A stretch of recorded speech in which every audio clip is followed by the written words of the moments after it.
In this video, we're going to take a look at finding slope from graphs, tables, and ordered pairs. So these are some notes we've seen before, but let's just review. We have rate of change, which is a ratio that compares the amount of change in a dependent variable to the amount of change in an independent variable. So rate of change is change in y over change in x. The rates of change can be varied or constant, depending on your data set. But slope is when we have a constant rate of change of a line. We call that the slope of the line. It's a measure of the steepness of the line. The steeper the line, the greater the slope. The letter M is what stands for slope. And for any 2 points, the slope of the line connecting them can be determined by dividing how much the line rises vertically by how much it runs horizontally. So we think of slope as rise over run is a good way to think of it. And there's a nice little picture of how that looks right here. So your rise is how far 2 points are apart vertically, and the run means how far they're apart horizontally. And then rise over run is your slope. So let's fill in this table at the bottom here. Let's review. So how do we find slope from a graph?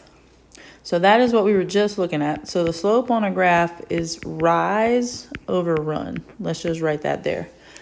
From a table, we want to think of the change in y. How is the y value? How are all the y values changing over how are the x values changing? So that little triangle symbol means change. So jot that down so you know what that means. From 2 points from our slope formula, so like given 2 points, x1, y1, and x2, y2. Let me make this one look a little better. Let's see. My comma looks like a 1. Okay, so I meant to put a 1 there. So x1, y1, and x2, y2. Given these 2 points, we would say the slope is going to be y2 minus y1 in the numerator and x2 minus x1 in the denominator. And so we fill in our numbers and then we just clean that up to find the slope. From words, big words we use to say slope are rate of change. That's a big phrase that's used to mean slope. Also, average rate of change can be used. So that could be thrown in there, but rate of change is the big one. We think of like the steepness of the line.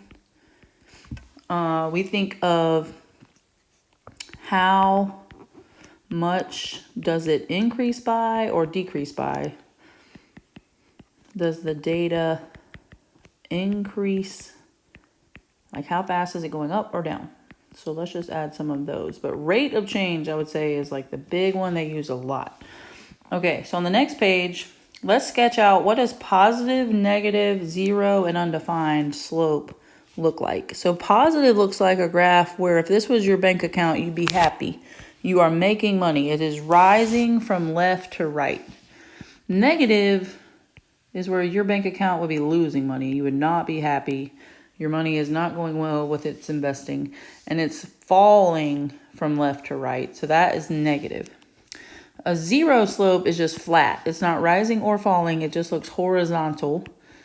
And undefined slope looks like a vertical line. That is undefined. So sketch those at the top of that page.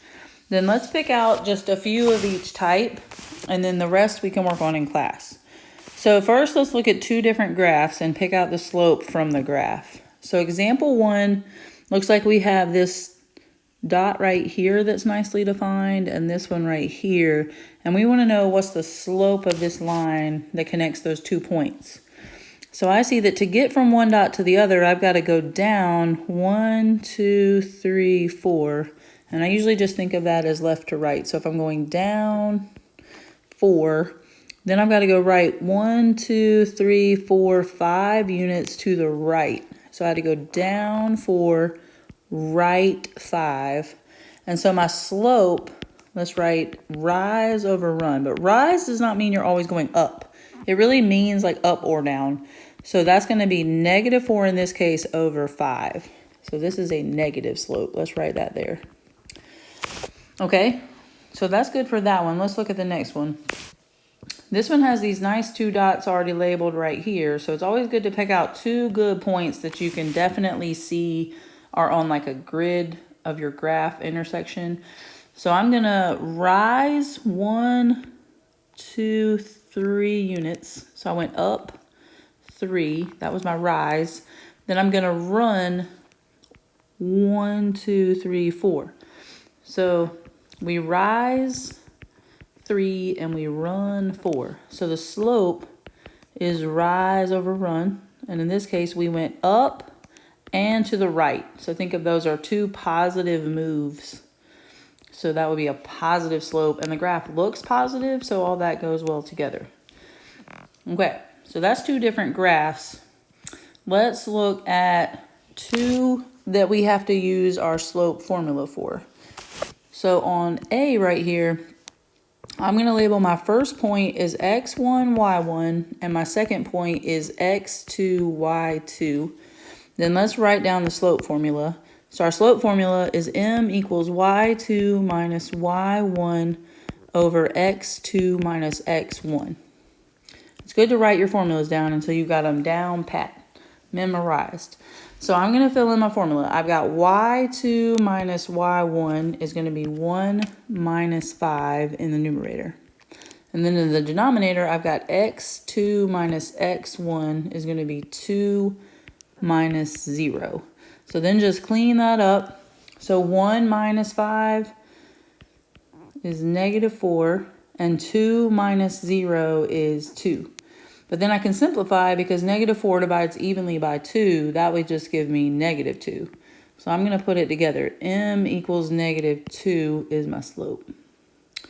Okay, so let's look at one more like that one with our slope formula. So C right there is down underneath that. Let's just do that one. We've got x1, y1, x2, y2. So label your points.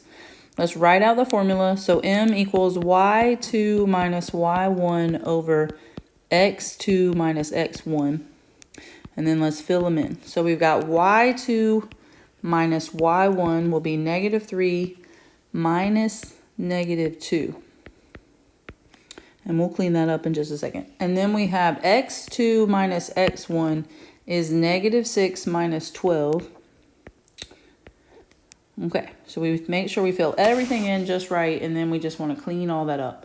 So negative 3 minus negative 2, whenever you have a negative and another negative, and it's like you're subtracting a negative, it's going to become a positive. So that becomes negative 3 plus 2 in the numerator, which is negative 1. And in the denominator, we have negative 6 minus 12. So it's going to be a bigger negative number because negative 6 minus 12 means it got further in the negative direction. So it's negative 18. And then we just want to say a negative divided by a negative is a positive because those two turn into a positive. And now we've got our slope. So let's just write that as m is 1 over 18. And there's no need to get a decimal unless you're asked to get a decimal. Just leave it as a fraction. Okay. Let's look at two tables now to finish up our notes. So when you look at a table of values, you want to look at how is the y changing compared to how is the x changing. So remember, change in y over change in x.